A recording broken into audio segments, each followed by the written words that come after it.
রাজশাহীর কাটাখালী পৌরসভার বাখরাবাজ এলাকায় বিদ্যুতের অতিরিক্ত ভোল্টেজের কারণে ৩ মহল্লার প্রায় অর্ধেক বাড়ির এসি, টিভি, ফ্রিজ সহ বিভিন্ন ইলেকট্রনিক্স ডিভাইস পুড়ে গেছে। এলাকাবাসী বলছেন, অদক্ষ কর্মী দ্বারা কাজ করানোর জন্যই এমন দুর্ঘটনা। রাজশাহী বিভাগীয় প্রতিনিধি বদরুল হাসান লিটনের তথ্য ভিডিওতে মাসুম আলিসার প্রতিবেদন।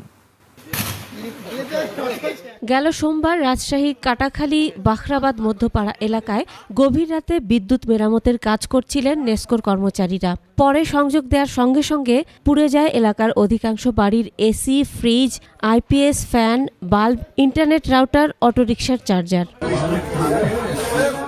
এরপর মহল্লাবাসী বেরিয়ে এসে নেসকোর কর্মীদের আটকে রাখে। কেউ কেউ ক্ষুব্ধ হয়ে তাদের মারধরও করে। পরিস্থিতি বেগতিক দেখে নেসকোর কর্মীরা থানায় ফোন করলে পুলিশ এসে তাদের উদ্ধার করে নিয়ে যায়। এলাকাবাসীর অভিযোগ, স্থানীয় নেসকো অফিস অদক্ষ ও ভাড়া করা টেকনিশিয়ান দিয়ে কাজ করানোর জন্যই এই দুর্ঘটনা ঘটেছে। এই ট্রান্সমিটার বাসটা গেছিল, এই ট্রান্সমিটার ঠিক করতে লাগি ট্রান্সমিটারের পাওয়ার বাইরে গেছিল, যা এই ক্ষতি গেল আমার আছে। আমি সহ আমার মহল্লার এবং আরো ২ মহল্লার প্রায় প্রতিটা বাড়িতে এই ক্ষতিগ্রস্তগুলো হয়েছে, কারো বড় কারো ছোট।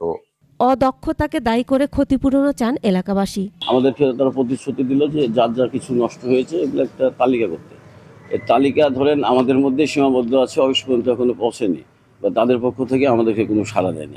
অন্যদিকে নেসকোর কর্মকর্তারা বলছেন, এটি একটি দুর্ঘটনা, ক্ষতিপূরণ দেওয়ার সুযোগ নেই। অ্যাকচুয়ালি আমাদের তো এরকম সমস্যা হয়ই, কিন্তু কারো বাড়ির জিনিসপত্র নষ্ট হবে কেন? যদি তার বাড়ির সুরক্ষা ব্যবস্থা যদি ঠিক থাকে, হ্যাঁ, তাহলে এটা হওয়ার কথা না। বিকল্প ট্রান্সফরমার লাগিয়ে এলাকায় বিদ্যুৎ সরবরাহ স্বাভাবিক রেখেছে নেসকো কর্তৃপক্ষ। মাসুম আলিসা, ২১ টেলিভিশন।